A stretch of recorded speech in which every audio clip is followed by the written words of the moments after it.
सेवा छोड़कर नहीं जाऊंगी, क्योंकि महाराज मेरे ही वश में है, मेरे सब मुझे ही उनका स्वभाव मालूम है, महाराज को कष्ट होगा। हाँ, तुम भरत को और बहू को ले जाओ। तो भरत जी मामा के साथ नाना के यहाँ आए थे, आए तो यहीं रह गए 12 साल। क्यों? कभी सोचा आपने? राम के इतने बड़े भक्त होकर, आगे आप सुनेंगे कि इनसे बड़ा कोई राम का प्यारा नहीं, लेकिन राम को छोड़कर 12 साल ननिहाल में ये पड़े रहे। क्यों? ये राम प्रेम के कारण ही। क्योंकि मिथिला में एक ही घर में दोनों भाइयों का विवाह हुआ, तो मंगल गीत गाते हुए, औरतें तो औरतें, आप जानते हैं, कोई लेना देना न हो तो भी पराये का झगड़ा इनका अपना झगड़ा होता है। तब औरतें एक मंगल गान गाती हैं, फिर गप करती हैं, ये आज भी करती है। जब बेटे बेटी का ब्याह होता है तो मिथिला की औरतों में एक बार मंगल गान गाते गाते एक औरत ने कहा, देखो एक ही घर में 4 बहनें जा रही है, अगर एक घर में 2 बहन भी जाती है तो खटपट होता है, यहाँ तो 4 बहन एक घर में जा रही है, पता नहीं महारानी कौन बनेगी, मालकिन कौन बनेगी। तो जो सीता के पक्ष की थी वो बोली सीता बनेगी, और कौन बनेगी? सीता बड़ी है, सीता बनेगी। लेकिन कुछ औरतों ने कहा, अरे वाह, सीता बनेगी। तुम्हें पता भी है कि कई के पिता से शर्त है कि उसके गर्भ का बालक ही अयोध्या का राजा होगा। तो राजा तो भरत होंगे, तो भरत राजा होंगे तो मांडवी महारानी होगी, सीता महारानी होगी, वो कहे मांडवी होगी। लेना देना एक नहीं इनका, लेकिन ये पराये घर के झगड़े का आपस में बात कर रही हैं। भरत के कानों में ये बात पड़ गई, तो भरत मन में सोचते हैं, इसके माने ये है कि राम राज्य में बाधक मैं ही बनूंगा,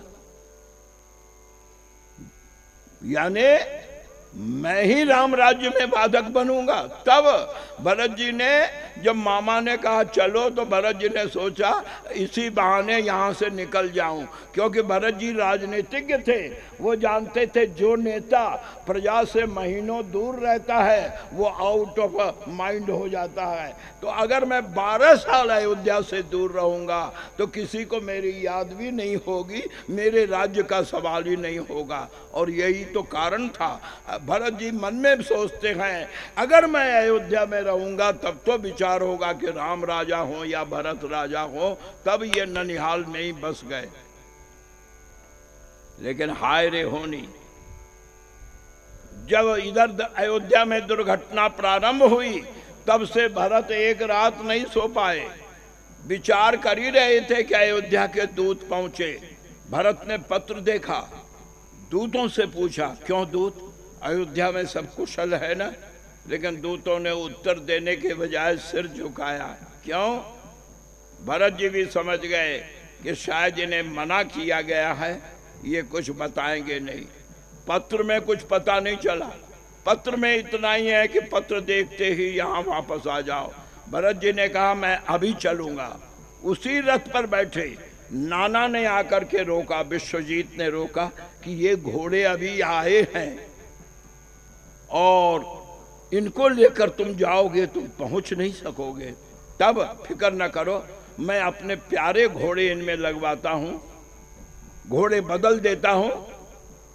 जो घोड़े मेरे प्यारे हैं, और खूबी ये कि तुम्हें नदी आ जाए तो रुकना नहीं पड़ेगा, पर्वत आ जाए तो रुकना नहीं पड़ेगा। पर्वत आते ही ये आकाश में उड़ जाएंगे, नदी आते ही ये नदी पर चलेंगे। भरत जी महाराज के रथ के घोड़ों को विश्वजीत ने बदलवाया। लेकिन विश्वजीत ने कहा, खबरदार भरत, एक बात ध्यान रखना, क्या अपने सारथी से कह दो वो चाबुक न दिखाए। ये घोड़े चाबुक बर्दाश्त नहीं कर सकते, ये तो इशारे में मरुत वेग चलते हैं, ये तो सुरुई मरुत वेग होते हैं। अगर चाबुक दिखाया तो फिर संभलना मुश्किल होगा। भरत ने कहा मैं सारथी पे भरोसा नहीं करूंगा। ड्राइवर को पीछे बैठा करके भरत जी ने रथ का लगाम खुद अपने हाथ में लिया और चले। घोड़े हवा की तरह चल पड़े, मरुत वेग चले, लेकिन भरत को लगता बड़े धीरे चल रहे हैं। भरत जी कहते और चलो, और चलो। बार बार घोड़ों को, एक बार भरत ने चाबुक दिखा दिया, और चाबुक दिखना था कि घोड़े तो पागल हो गए। गोस्वामी जी कहते हैं अब तो नांगत पर्वत आता है तो घोड़े इस तरह नांगते जा रहे हैं जैसे पर्वत नहीं धूल के कण हो। कहते हैं नदी तालाब पर्वत नांगते हुए घोड़े कुछ दिनों के बाद अयोध्या के समीप पहुंचे। भरत आ तो रहे थे बड़े जोश से कि देखें क्या हुआ, देखें क्या हुआ। लेकिन प्यारे भाइयों, अयोध्या पास पहुंचते पहुंचते अयोध्या की हालत देखकर हिम्मत टूट गई। क्यों? अयोध्या तो उजड़ी हुई दिखाई पड़ती। बैठिए, बहुत ध्यान दीजिए। अयोध्या तो उजड़ी दिखाई पड़ी रही थी भरत को, लेकिन सबसे बड़ी विचित्र बात यह देखी क्या कि अगर अयोध्या का कोई नागरिक भरत को रथ पर देखता है तो देखते ही बजाय प्रणाम तो करता है, क्योंकि होने वाले राजा हैं, कहीं राजद्रोह में न पड़ जाए, इसलिए व्यापारी लोग हाथ तो जोड़ते हैं, पर हाथ इधर अम्बू इधर। भरत ने देखा क्या, पुरजन मिले ही न कहीं कछु, गवही जो हारे जाए, यानी इधर हाथ और इधर मुंह। भरत ने सोचा मैंने क्या बिगाड़ा, मैं तो यहां था भी नहीं, ये लोग मुझसे क्यों घृणा कर रहे हैं। जो भी भरत को देखता है मुंह घुमा लेता है, इसी के कारण राम को वनवास हुआ। इसकी माता ने ही राम को घर से बाहर निकाला, और ये बड़ा चतुर राजनीतिज्ञ है। क्यों? खुद मां को बहकाकर अपने कश्मीर में बैठ गया कि मैं तो कुछ नहीं जानता हूं। भला कैकेयी को क्या गरज पड़ी थी कि वो अपने सौभाग्य को उजाड़ती, बेटे के मोह में उसको उजाड़ना पड़ा। ये सारी करस्तानी भरत की है। एक भरत कर सम्मत गए। ये भरत ने राजनीतिक खेल खेला है कि अपनी माँ को उकसा करके खुद तो कश्मीर में बैठे रहे कि हम तो कुछ नहीं जानते, हमको पता नहीं है। भरत से लोग घृणा कर रहे हैं, और भरत ये व्यवहार देखकर तुलसीदास लिखते हैं कि भरत कुशल पूछ ही न सकाई। भरत की हिम्मत नहीं हुई, किसी तरह उछलते हृदय को संभाल कर महल के द्वार पर पहुंचे। भरत अवाक हुए, क्योंकि जब कभी बाहर गांव से आते थे, योर बेस्ट अटेंशन, मैं इस समय चाहूंगा कि आपका ध्यान सिर्फ इधर रहे। श्री भरत सोचते हैं मैं जब कभी बाहर गांव से आता था तो सारी माताएं दौड़कर आती थी, कौशल्या मेरे कपोल चूमती थी, सुमित्रा बधाइयां देती थी, परीक्षण होता था।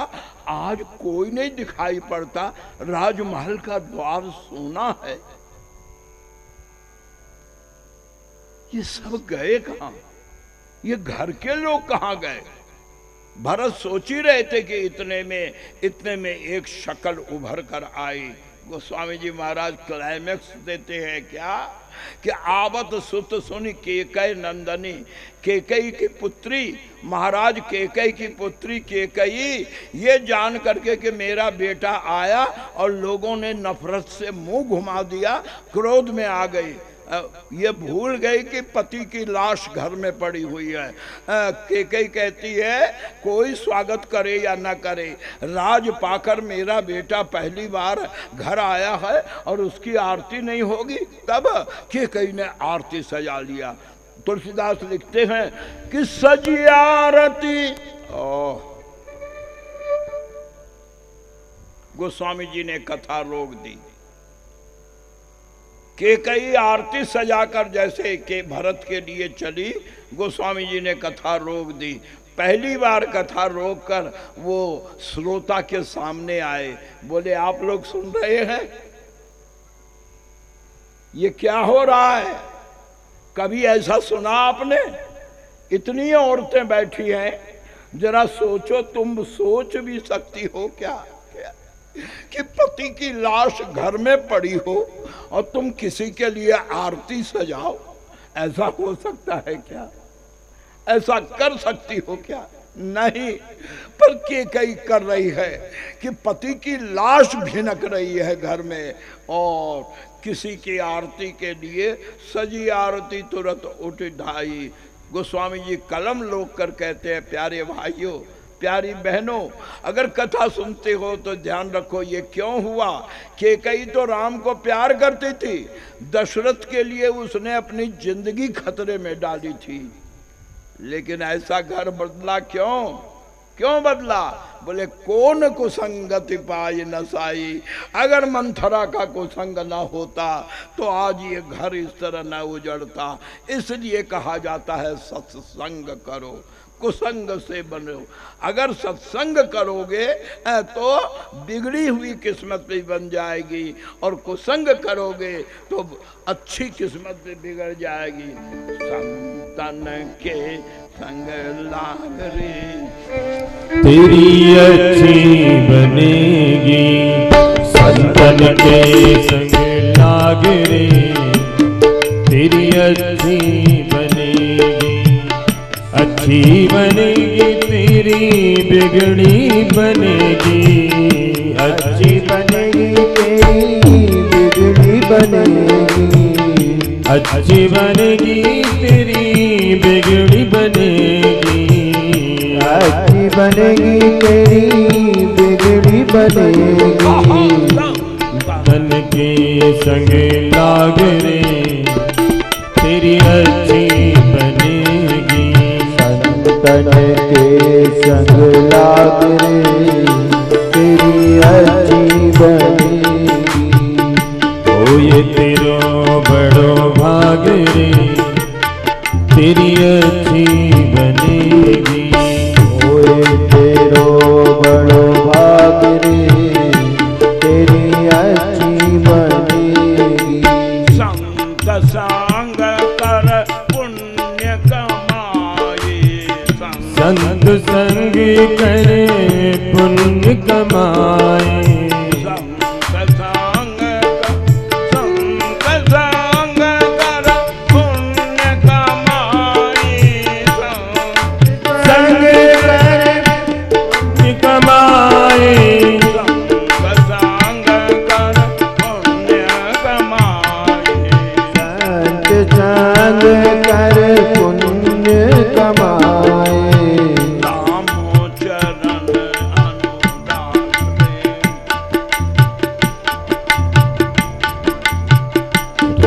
चरण अनुराग रे तेरी अच्छी बनेगी।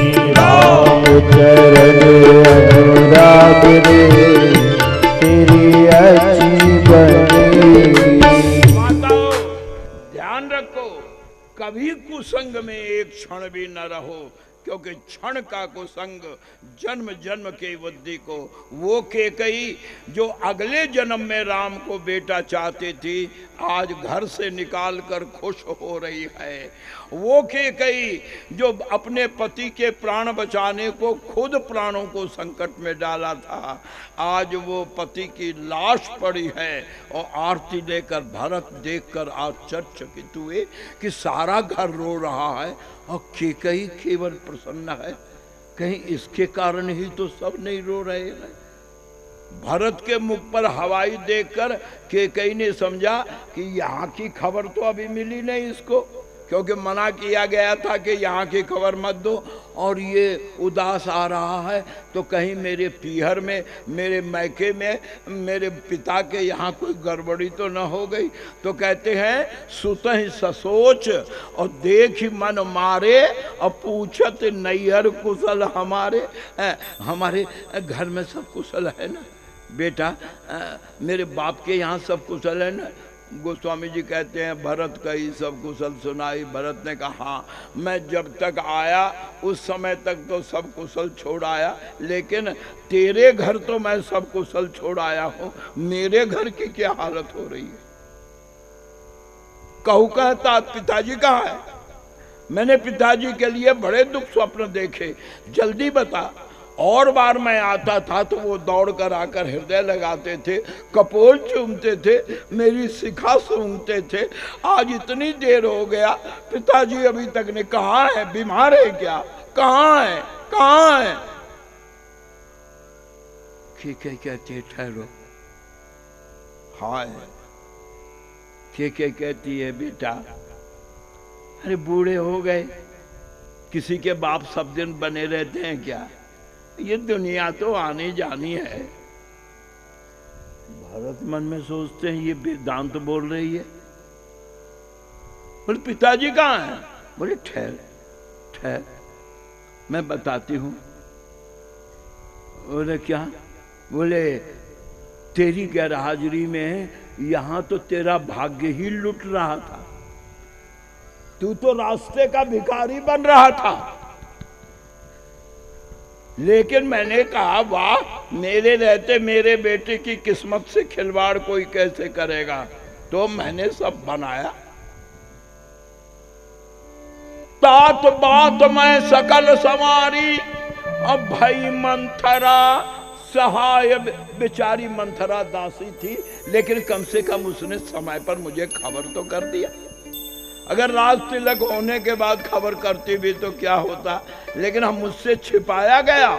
लेकिन मंथरा ने ठीक वक्त पर मुझे आकर बता दिया कि तुम्हारे बेटे के साथ धोखेबाजी हो रही है, तुम्हारे बेटे के साथ कपट हो रहा है। क्यों? बजाय उसके तुम्हारी सौत के बेटे को राज्य दिया जा रहा है। बस फिर क्या था, मैंने कहा ध्यान दीजिए, मैंने कहा मैं बाप के हक का नहीं लूंगी। मेरे बाप ने कहा था जो मेरे गर्भ से, अरे छोड़ो, मेरा अपना हक है 2 वरदान, मैं उससे काम लूंगी, अपने बेटे के अधिकार की रक्षा करूंगी। भरत ने कहा क्या मतलब? बोले मैंने 2 वरदान मांग लिए उनसे और वो मेरे कर्ज थे। अब बोलो किसी के ऊपर 10 लाख रुपया किसी का बाकी हो, अब वो वादा ये हो कि जब मांगोगे तब दे देंगे, और उस बेचारे को जरूरत पड़ी, वो आया मांगने के लिए और वो हार्ट फेल हो गया, तो क्या मांगने वाले का कोई दोष है क्या? बोले नहीं, उसने अपना पैसा मांगा था, बस वही हुआ। मांगे जो कछ मोई सुहाना। उन्होंने कहा था 2 वरदान देंगे, 2 वरदान देंगे। मैंने 2 वरदान मांगा, और 2 वरदान मांगते ही हार्ट फेल हो गया, तो उसमें मेरा क्या दोष? मैंने तो अपना कर्जा मांगा था। भरत ने कहा लेकिन तूने मांगा क्या था? और क्या मांगती? मेरे रहते मेरे बेटे का हक कौन छीन सकता था? तो पहला वरदान मैंने ये मांगा कि मेरे बेटे का राज्य होगा, कौशल्या के बेटे का नहीं। 10 कोशिला मोर भरता का। कौशल्या तुम्हें 12 साल बाहर रख करके उस गैरहाजिरी का फायदा उठाकर अपने बेटे को राज देना चाहती थी, अब उसका बेटा 14 साल बाहर रहेगा।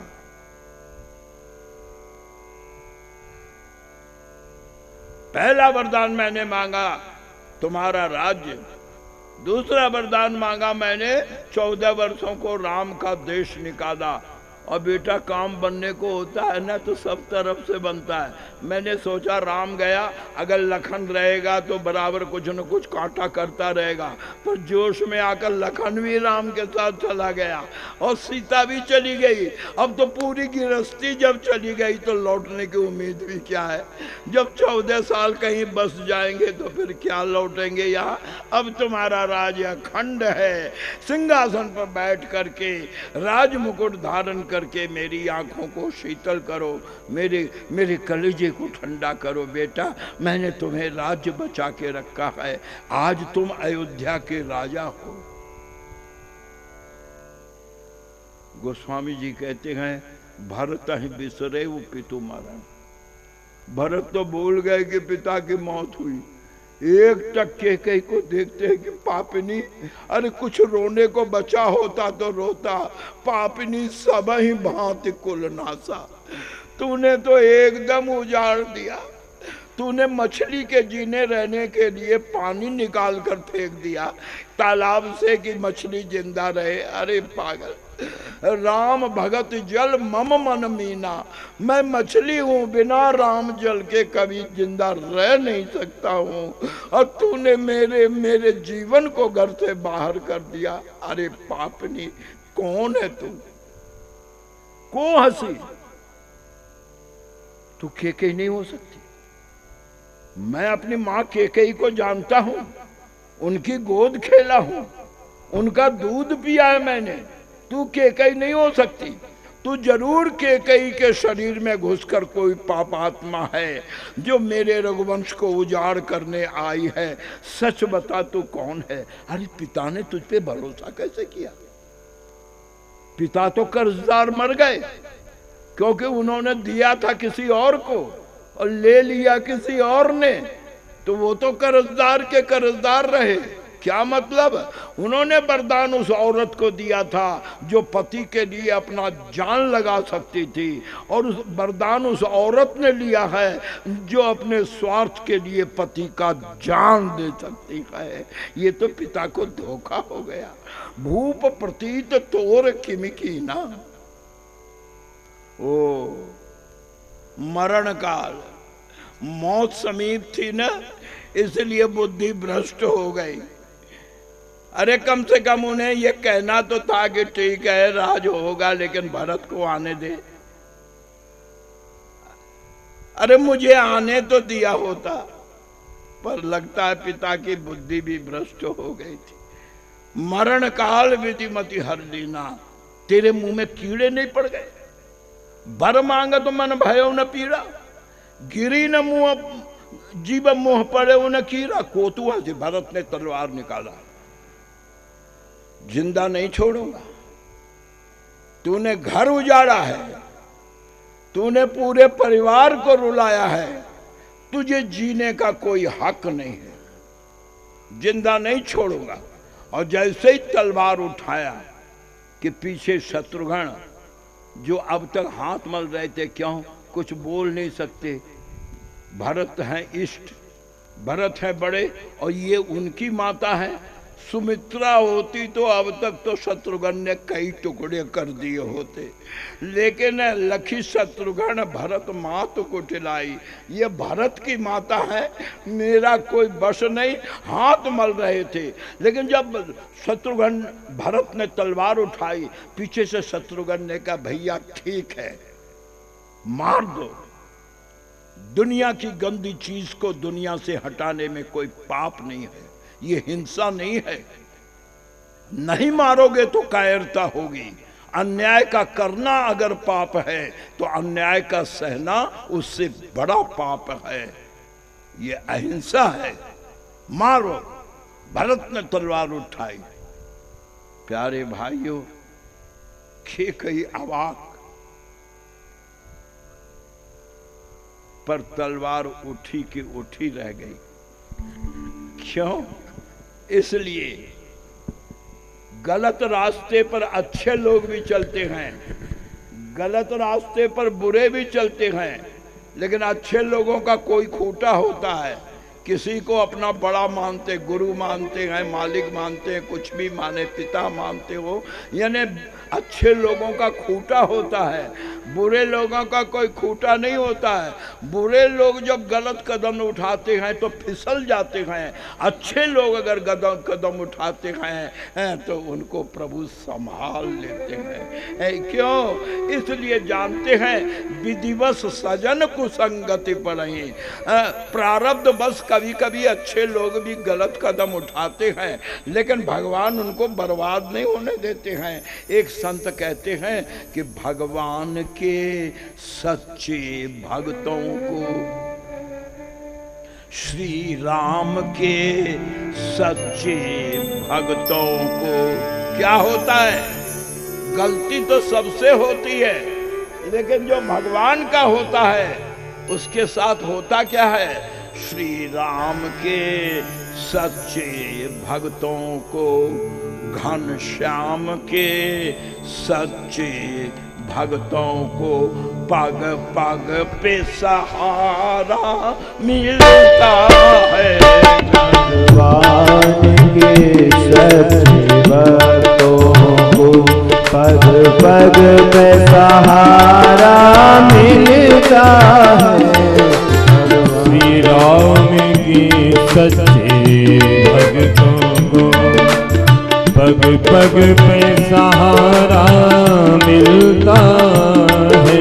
श्री राम के सच्चे भक्तों को पग पग पे सहारा मिलता कैसे सहारा मिलता है? जरूर अनुभव किया होगा, जितने बैठे हो अगर जरा झांको तो तुम्हें भी अनुभव होगा। क्या? श्री राम के सच्चे सेवक को पद पद पे सहारा मिलता है कैसे? इस ओर चलो उस ओर बचो, यह आप इशारा मिलता है।